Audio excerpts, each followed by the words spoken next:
गोष्ट मला सहजासहजी किंवा पहिली वेळेस भेटेल असे कधीच होत नाही. आज पण मला तोच अनुभव आला आहे. कोणता तर पुढे सांगणारच आहे. तर आज माझा भाऊ आला होता आणि बऱ्याच दिवसापासून माझा विचार होता की कपाट घ्यायचा. पण आपलं घर झालं की घेऊ असं म्हणून मन मारत होते. नंतर विचार केला की चला आपण आज बघूनच येऊ भावासोबत.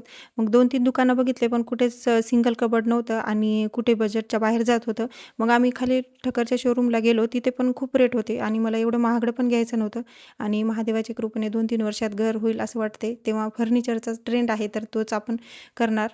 नंतर मग अजून एका दुकानात गेलो. तिथे एक कबोर्ड पसंत आलं पण सिंगल नव्हतं, डबल डोअरचं होतं आणि त्यांनी सांगितलं की 15-20 दिवसांनी देऊ तुम्हाला अवेलेबल करून.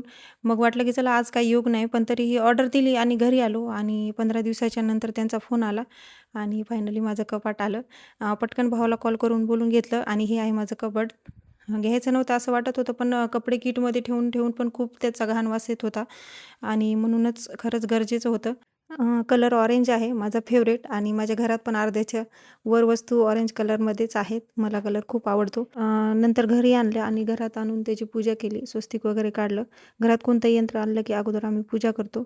तर कसं वाटलं कपाट नक्की कमेंटमध्ये सांगा. भेटूया पुढच्या ब्लॉग